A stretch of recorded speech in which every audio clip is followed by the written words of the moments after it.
Aleluia. Podemos sentar, queridos, em nome de Jesus. O Senhor já ministrou o seu coração através das canções. E nós vamos fazer aqui uma breve reflexão, antecedendo o momento que eles vão estar se batizando, que é em Mateus capítulo 4. Quem tiver uma Bíblia, por gentileza, se puder abrir Mateus capítulo 4.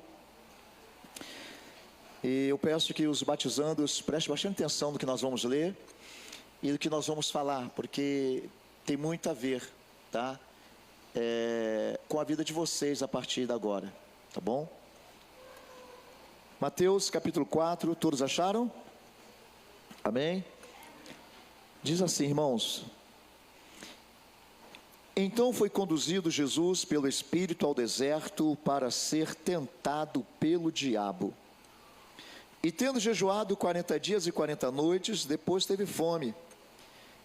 E chegando-se a ele, o tentador disse: se tu és o Filho de Deus, manda que estas pedras se tornem em pães. Ele, porém, respondendo, disse: está escrito, nem só de pão viverá o homem, mas de toda a palavra que sai da boca de Deus.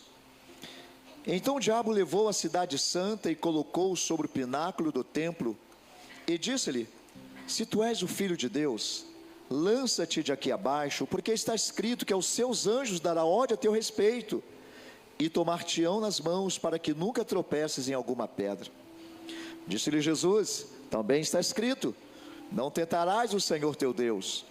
Novamente o levou o diabo a um monte muito alto, e mostrou-lhe todos os reinos do mundo, e a glória deles, e disse-lhe: tudo isto te darei, se prostrado me adorares. Então disse-lhe Jesus: vai-te, Satanás, porque está escrito, ao Senhor teu Deus adorarás, e só a ele servirás. Então o diabo o deixou, e chegaram os anjos e o serviam. Amém? Até aqui, queridos. Irmãos, nós sabemos que uma das decisões mais importantes das nossas vidas é quando nós entregamos a nossa vida ao Senhor Jesus. Tem muitas pessoas que confundem o aceitar a Jesus com receber bênçãos materiais, com receber prosperidade, dinheiro, carros. Não tem nada a ver com isso. Jesus, ele veio para solucionar o problema do pecado original, o pecado do homem. Deus fez o homem sem pecado, na sua inocência, puro. Fez uma mulher também para ser a sua companheira, a sua ajudadora. E Deus colocou no meio do jardim uma árvore para testá-los, e falou: olha só, vocês podem desfrutar de tudo que está aqui, tudo que vocês têm acesso, porém desta árvore eu não quero que vocês toquem nela, porque é como se eu separei ela para mim, né? E a Bíblia vai dizer, irmãos, aí Deus falou assim: olha, o dia que vocês comerem esse fruto, tocarem esse fruto, o que vai acontecer? Vocês vão morrer, tá? E foi o que aconteceu. Eva foi iludida por Satanás. Ela pegou do fruto, comeu, também deu para o seu esposo Adão comer, e ambos pecaram, e por conta disso eles começaram a morrer, tá? E esse pecado foi como um vírus, foi como essa doença que nós tivemos agora da pandemia, né? Ela passou para toda a humanidade herdou o pecado de Adão, herdou a condenação, porque o homem, ele pecou, e o salário do pecado, segundo a Bíblia, realmente é a morte. Mas não é só a morte física, é a morte física e a morte que nos separa de Deus eternamente, porque nós somos seres espirituais, nós somos eternos. O nosso corpo é apenas o que, pastor? É um transporte da alma, um transporte do espírito. Mas um dia, nossa matéria, ela vai partir, o nosso corpo vai virar pó novamente, né? Mas o nosso espírito, a nossa alma, ela vai se encontrar com Jesus, com Deus, né? De repente, da decisão que você toma em vida. Mas voltando aqui, o que aconteceu? Como eu falei, Jesus, ele veio para solucionar o problema do pecado. Então ele veio unicamente para isso. Embora ele curou muitas pessoas, ele evangelizou muitas pessoas, ele ajudou muitas pessoas, mas a função de Jesus aqui na terra era resolver o problema do pecado, era morrer em nosso lugar, para que o diabo não tivesse mais uma carta branca, simplesmente para lançar todo mundo no inferno. Então Jesus, ele paga o preço. Jesus, ele viveu aqui na terra e ele não pecou, então por não ter pecado, ele tinha direito à vida eterna, a vida, ele não podia morrer. O que ele faz? Ele troca, ele pega a nossa morte e nos dá a vida dele por nós. Então esse é o problema do pecado. Jesus resolveu com a sua morte no pecado, né? Mas por que eu trouxe esse texto? Porque tendo conhecimento disso, você sabendo o que Jesus fez por você, geralmente cria em nosso coração um desejo, sabe, de conhecer Jesus mais profundamente. E o primeiro passo é aceitar Jesus como seu Salvador, é aceitar a Cristo como Senhor da sua vida. É quando você passa a compartilhar a sua vida com Jesus.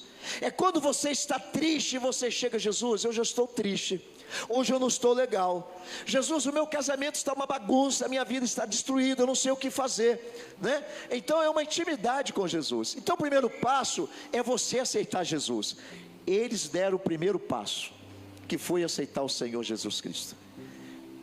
E um dia na igreja foi feito um apelo: quem deseja abrir o seu coração, aceitar o Senhor Jesus? Eles levantaram a mão e entregaram as suas vidas a Jesus, né? Então o que aconteceu aqui? O segundo passo antes dessa tentação foi o que? Jesus, ele se apresentou para ser batizado. O batismo, ele é um símbolo de um sepultamento de pecado. Jesus, ele não precisava ser batizado, ele não tinha pecado, não precisava, mas para deixar um exemplo, para que se cumprisse toda a profecia, né? Para que as pessoas tivessem Jesus como uma referência de que ele fez, ele deixou então isso registrado na Bíblia como um exemplo. E nós temos duas ordenanças que a igreja evangélica ela cumpre, que é o batismo e a Santa Ceia, né? Que é o que nós vamos tomar hoje à noite. Então Jesus aqui, ele foi batizado. Daqui a pouquinho eles serão batizados. A impressão que dá para nós, que aceitamos Jesus, somos batizados, de que a nossa vida agora é tudo nas nuvens, né? É um mar de rosa, oh maravilha, agora eu sou crente, agora não vai acontecer mais nada comigo, agora está tudo bem. Mas a primeira coisa que acontece pós-batismo, nós somos levados a um lugar para que a nossa fé seja testada. Jesus, ele foi levado ao deserto, não foi para simplesmente jejuar ou orar. Jesus foi conduzido ao deserto realmente para ser tentado. Foi só para isso, ele foi conduzido para ser tentado, porque ele agora deveria demonstrar a fé dele, né? Ele deveria enfrentar o seu maior inimigo, que também é o nosso maior inimigo. O seu maior inimigo, irmãos, não é o seu irmão da igreja. O seu maior inimigo não é sua esposa, não é o seu esposo. O seu maior inimigo não é seus filhos, não é seus vizinhos. O seu maior inimigo é quem, pastor? É o diabo. Porque é ele que entra nas mentes das pessoas e tenta fazer uma salada, e ele consegue manipular os pensamentos, e nós começamos a pensar um monte de coisas que às vezes nem é verdade, e nós começamos a pensar. Então Jesus deveria enfrentar isso, ele precisava passar por isso para quê? Para que nós também tivéssemos como exemplo, né? Então diz assim, olha: então foi conduzido Jesus pelo Espírito ao deserto para ser tentado pelo diabo. E tendo jejuado 40 dias e 40 noites, depois teve fome. Então ele foi para o deserto, ali ele ficou em oração. Aprenda vocês que a vida cristã de vocês está começando mesmo agora. Quando vocês se batizarem, vocês vão ter que entrar em uma comunhão com Deus muito profunda, de oração, de jejum, de leitura da palavra. Tudo aquilo que eu passei para vocês na aula de discípulos, né? Discipulado para o batismo, vocês vão ter que colocar em prática, que é a oração, que é o jejum, né? Que é a leitura da Bíblia, que é uma vida exemplar diante das pessoas. Vocês não vão deixar de serem jovens, não, porque é a essência de vocês, mas vocês vão se tornar jovens mais responsáveis. Vocês vão se tornar jovens que amam o pai de vocês de verdade. Jovens que respeitam os pais, respeitam os professores, respeitam os amigos, respeitam os mais velhos, respeitam avós, respeitam os tios. Por quê? Porque vocês agora têm Jesus, vocês têm o Espírito Santo dentro de vocês. Então a vida começa a mudar. Então Jesus, ele foi conduzido no deserto, e ali a Bíblia diz que ele jejuou 40 dias, 40 noites. E como ser humano, Jesus, ele teve fome, muita fome. E é justamente quando nós estamos debilitados, quando nós estamos fragilizados, é que o diabo faz as suas maiores investidas. Pode ter certeza disso. É quando você está emocionalmente destruído por dentro, ou destruída por dentro. É quando o casamento não está muito legal. É quando a vida financeira não está boa. O diabo, ele investe na nossa mente para tentar nos fazer cair, para tentar nos derrotar. Então diz assim, olha: e chegando a ele o tentador disse: se tu és o filho de Deus, manda que essas pedras se tornem em pães. Jesus era o filho de Deus? Sim. Mas o diabo quis colocar uma dúvida: se tu és o filho de Deus. Jesus poderia pensar: será que eu sou mesmo o filho de Deus? Meu Deus, e agora? Muitas vezes o diabo fala para você: você é crente mesmo? Se você é crente, eu quero ver se você é crente mesmo. Deixa eu botar uma situação para ver se você é crente. Ele tenta sempre, irmãos, colocar dúvida em nossas mentes acerca da nossa identidade. Eu quero dizer para você: não importa o pecado que você cometeu, esse pecado não vai mudar o amor de Deus por você. Ele muda a nossa concepção em relação a Deus, porque nós nos sentimos às vezes tão mal, que nós achamos que Deus, ele vai nos arrebentar, de que ele vai nos castigar, que ele vai nos bater, nos maltratar. Mas Deus é como um pai. Deus, ele fica muito triste quando nós pecamos, porque ele não quer que nós pecamos, porque ele sabe que quando nós pecamos, o inimigo usa isso como arma para enfraquecer-nos. Mas o que ele diz? Ele fala assim: meu filho, você pisou na bola, você errou, você deu mole. Minha filha, o que você falou não foi legal, aquilo que você fez lá no seu trabalho não foi bacana, não foi. Mas eu quero dizer para você: o meu amor por você não mudou, eu continuo te amando como antes.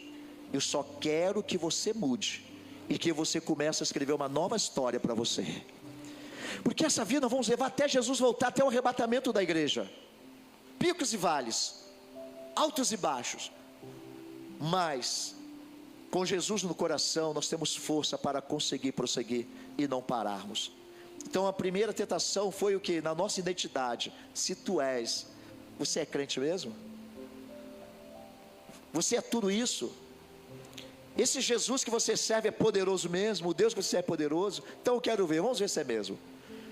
Mas que Jesus disse para ele, Jesus falou assim, ó, ele diz assim: e chegando-se a ele, tentou, disse: se tu és filho de Deus, manda que essas pedras se transformem em pães. Mas aqui, abrindo mais um parênteses aqui, irmãos, veja bem, Jesus estava com fome, diga, fome. Então o diabo fez o quê? Tentou justamente nessa área.